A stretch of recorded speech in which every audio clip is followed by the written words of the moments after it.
গাড়িতে এখন দেখুন কে কে আছে। আমি আছি, আমার সাথে আছে মাহিরা, তারপরে লাকি, এবং ব্যাক সাইডে দেখুন hi Safa, Rayan, Israt aunty, Antara, Ananya, and আমার ফ্রেন্ডের ওয়াইফ, আমার ভাবি সোমা, অ্যান্ড আমার ফ্রেন্ডকে অবশ্যই নিতে হবে, আদিল। তো সো আমরা এখন আলুর কোল্ড স্টোরের দিকে যাচ্ছি। তো আপনারা আমাদের সাথেই থাকুন, আমি একটা শর্ট ভিডিও বানাবো, সেটাতে দেখবেন, লাইক কমেন্ট শেয়ার করবেন। আর রবীন্দ্র গাড়ি তো সামনে, তাই না? পিছনে। চারপাশের পরিবেশটা কিন্তু সুন্দর না, সব নীরব, আমরাই একদম দেখে আছি মনে হয়। দুই একটা গাড়ি যাওয়া আসা করতেছে।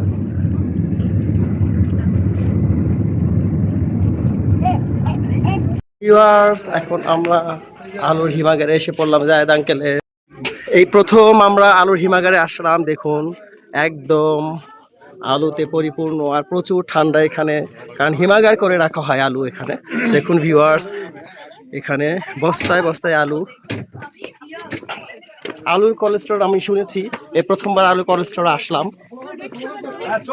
দেখুন, আর কোল্ড স্টোর আলু কিভাবে কোল্ড স্টোর করে রাখা হয় এটা না আসলে আমি হয়তো বুঝতাম না। এখানে ফ্রিজিং করে রাখা হয়, প্রচুর ঠান্ডা এখানে। কোল্ড স্টোরিং মানে হলো হিমাগার, একদম ঠান্ডার মধ্যে পর্যাপ্ত পরিমাণ তাপমাত্রা দিয়ে। কত ডিগ্রিতে এটা করা হয়েছে? 35 ডিগ্রি সেলসিয়াসের ভিতরে আলুকে কোল্ড স্টোর করে রাখা হয়। দেখুন আমরা দোতলায় উঠতেছি। দেখুন এখানে দেখুন সবাই উঠতেছে। মেশিন বন্ধ, মেশিন চালু থাকলে আরো বেশি ঠান্ডা আসে। দেখুন পিছনে একদম বস্তায় বস্তায় আলু কোল্ড স্টোর করে রাখা হচ্ছে। মাহিরা ঠান্ডা কেমন? 35 ডিগ্রিতে পর্যাপ্ত পরিমাণ ঠান্ডা আছে এখানে। আমি মাহিরাকে তুলে নিয়ে উঠে একদম অস্থির হয়ে গেছি এই ঠান্ডার মধ্যেও। তো যারা যারা আলু কোল্ড স্টোর দেখেননি তারা দেখে নিন কিভাবে আলু কোল্ড স্টোর করে রাখা হয়। তো এখানে দেখুন ডায়মন্ড আঙ্কেল, সোমা ভাবি, আদিল, আরাফ, সবাই আমরা আলু কোল্ড স্টোরে। ঠান্ডা না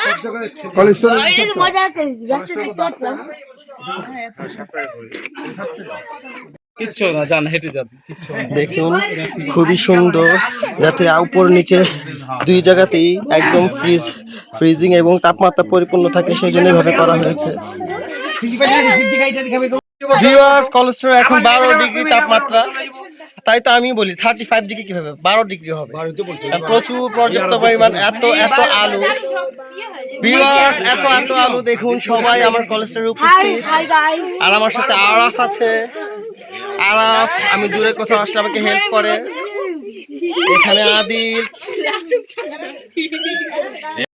থ্যাংক ইউ সো মাচ। আলুর কোল্ড স্টোর শুনেছি, কিন্তু ওর মাধ্যমে আমাদের আলুর কোল্ড স্টোর আসা হলো। এবং দেখুন গাইজ, প্রচুর পরিমাণে আলু এখানে কোল্ড স্টোর করে রাখা হয়। আর 12 ডিগ্রি সেলসিয়াসের তাপমাত্রায় এখানে কোল্ড স্টোর করে রাখা হয় আলু। দেখুন আমি কখনো আলুর কোল্ড স্টোরে এসে ব্লগ করবো এটা কখনো ভাবিনি। আমি ইটের ব্লগ করেছি। নাহিদ ভাই, জাহেদের সবকিছু দেখাশোনা। জাহেদ আঙ্কেল কিন্তু স্পেশাল থ্যাঙ্কস যে আমরা এই কোল্ড স্টোরে এসে একটু অন্যরকম একটা অনুভূতি পেলাম আমরা। তো ভিউয়ার্স, আমি দেখুন কোল্ড স্টোরের মধ্যে হাঁটছি, চারপাশে শুধু আলু আর আলু। এখানে সবাই খুব এক্সাইটেড এবং হ্যাপি যে আমরা ঢাকার মানুষ সচরাচর এরকম আলুর কোল্ড স্টোর কখনো দেখিনি, শুধু বই পুস্তকে পড়েছি আর শুনেছি। কিন্তু জাহেদ আঙ্কেলের মারফত এবং সাব্বির আঙ্কেলের কারণেই আমরা হয়তো সবাই আলুর কোল্ড স্টোরে আসতে পেরেছি। দেখুন এখানে আমার ব্যাক সাইডটাতে প্রচুর আলু দেখুন। আর 12 ডিগ্রি সেলসিয়াস প্রচন্ড গরমের মধ্যে আমাদের সবারই ভালো লাগছে। আলুগুলো 3 মাস পর্যন্ত কোল্ড স্টোরে সম্পূর্ণরূপে ভালো থাকে। 3 মাসের মধ্যেই এগুলিকে সাপ্লাই দেওয়া হয়। 1 বছর পর্যন্ত থাকা যায়, কিন্তু সর্বোচ্চ হাইস্ট 1 বছর। কিন্তু যেহেতু আলু রেগুলার একটা খাদ্য আমাদের, তো 3 মাসের মধ্যেই দেখা যাচ্ছে বিভিন্ন সেক্টর, বিভিন্ন জেলা এগুলি চলে যায়, আবার নতুনভাবে আবার আলু আসে, আবার কোল্ড স্টোর করে রাখা হয়। কোল্ড স্টোরের কাজটাই হলো এটা মূলত, যে একদিক দিয়ে চলে যাবে, একদিক দিয়ে আবার আসবে নতুনভাবে কোল্ড স্টোরিং করার জন্য। তো আপনারা যারা যারা আলুর কোল্ড স্টোরের ব্লগটি দেখলেন তাদের কাছে কেমন লেগেছে ভিডিওটা অবশ্যই কমেন্টে জানাবেন। আর এই হলো আলু। আলু একদম কুল হয়ে আছে গাইজ, একদম মনে হইতেছে আমি ফ্রিজ থেকে বের করেছি এই আলুটা। আমি আপনারা না ধরলে তো বুঝতে পারবেন না, কিন্তু আমি ধরে বুঝতে পারছি একদম কুল। আর এই গরমের মধ্যে কোল্ড স্টোরে এসে সবারই প্রশান্তি লাগছে। সবাই আমরা আলুর কোল্ড স্টোর থেকে বেরিয়ে যাচ্ছি। এই ঠান্ডাতে একদম এই প্রচন্ড গরমে এই কোলেস্ট্রলের যে কুলিংটা সেটার জন্য তারা বেরিয়ে যাচ্ছে, কারণ 12 ডিগ্রি সেলসিয়াস একটা বিশাল একটা তাপমাত্রা ফ্রিজিং এর জন্য। ভিউয়ার্স, যারা যারা আমার চ্যানেলটা নতুন, আমি আবারও বলছি প্লিজ আমার চ্যানেলটা সাবস্ক্রাইব করুন, আমাকে ইন্সপায়ারিং করুন, আমার ভিডিওটা ব্লগটা শেয়ার করে দিন এবং কমেন্ট লাইক করবেন, এবং ভালো ভালো যাতে ভিডিও দিতে পারে আমাকে, তা আমার চ্যানেলটাকে বেশি বেশি করে সাবস্ক্রাইব করে দেবেন। আলুতে পরিপূর্ণ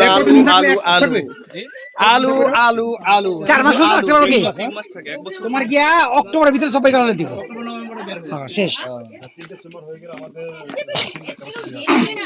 সবাই ঠান্ডায় কাঁপছে গাইস, সবাই আমরা ঠান্ডায় কাঁপছি, আর আমার ভালো লাগছে, আমার খুবই ভালো লেগেছে এই আলু কোলেস্ট্রল ব্লগটা করতে, লাইফে ফার্স্ট টাইম, এবং আমার একটা অভিজ্ঞতা হলো ইটের ভাটা, অ্যান্ড সেকেন্ড টাইম আর আলু কোলেস্ট্রল। তো সো গাইস প্লিজ আমার চ্যানেলটা সাবস্ক্রাইব করবেন।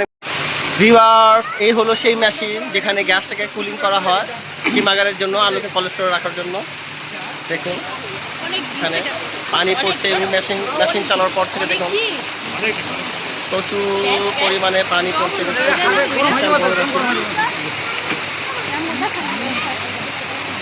দেখুন গাইস,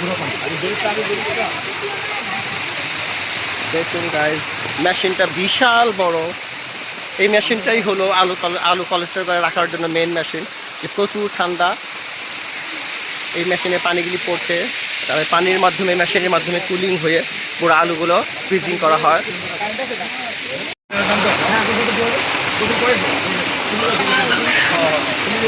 এখানে অনেকে আসলে গোসল করতে পারে, তাই না?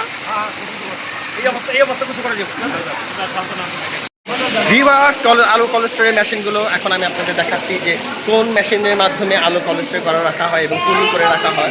আলু কোলেস্ট্রল এবং কুলিং করে রাখার মেশিন, এই মেশিনের মাধ্যমে তাপমাত্রা কমিয়ে আনা হয় এবং প্রচুর ঠান্ডা করে আলু কোলেস্ট্রল করে রাখা হয়। দেখুন সবাই আমরা এখানে, অন্তরা, সাব্বি, কামাল আঙ্কেল, মাহিরা আছে আমার সাথে, লাকি, অনন্যা, সবাই আমরা এসেছি এই আলু কোলেস্ট্রলের ফ্যাক্টরিতে, এবং সবাই কিন্তু আমরা এই মেশিনও দেখতে আসছি। এবং আমি আমার ব্লগের মাধ্যমে আপনাদেরকে দেখাচ্ছি যে অনেকেই শুনেন যে আলু কোলেস্ট্রল করে রাখা হয়, মাছ কোলেস্ট্রল করে রাখা হয়, তো কীভাবে রাখা হয় একটা মেশিনের মাধ্যমে, মেশিনগুলোকে আমি দেখাচ্ছি আপনাদেরকে। দেখুন বিশাল বিশাল মেশিন এখানে, দেখুন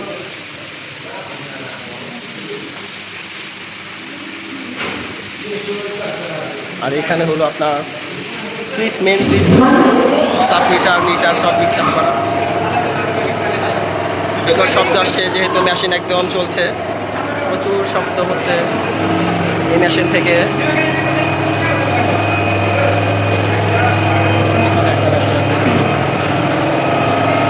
তো ভিউয়ার্স, প্রচুর মেশিনের মাধ্যমে মূলত এই কাজগুলি করা হয়, দেখতে পাচ্ছেন।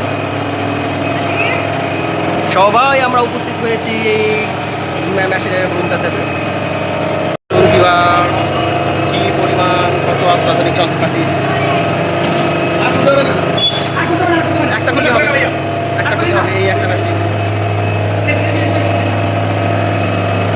ওরা এত উদার এবং সুন্দর মনের মানুষ আমাকে সব কিছু খুলে দিয়ে দিল, এবং আমি সুন্দরভাবে ভিডিও করে দিলাম মেশিনগুলো। মেশিনগুলো আপনাদেরকে দেখে কেমন লাগলো এবং কী এক্সপিরিয়েন্স হলো আমার মাধ্যমে, আমার ব্লগের মাধ্যমে আপনারা এই মেশিনগুলো দেখতে পাচ্ছেন। সবাই দেখে তো হয়তো বলবো ফার্স্ট টাইম, সবাই আমার মতো সবাই ফার্স্ট টাইম এই আলু কোলেস্ট্রলে আসলে, এবং এই মেশিনগুলো সচক্ষে দেখে গেলাম যে কোন মেশিনের মাধ্যমে আলু একদম কোলেস্ট্রিং করা হয়, খুবই ভালো লাগলো। আমরা জায়েদ আঙ্কেলের অফিসে আসলাম, আলু কোলেস্ট্রল অফিসে। আমাদের জন্য কাপ পানির ব্যবস্থা করা হয়েছে। আমার মাহিরা এবং আমার পিছনে সবাই দেখুন, অন্তরা, সবাই একসাথে আছি, মাহিরাও আছে। আমরা এখানে একটু হালকা পাতলা নাস্তা খেয়ে নেব, তারপরে একটু কথাবার্তা বলবো। সবাই এখন আমরা জায়েদ আঙ্কেলের অফিসের মধ্যে দেখি।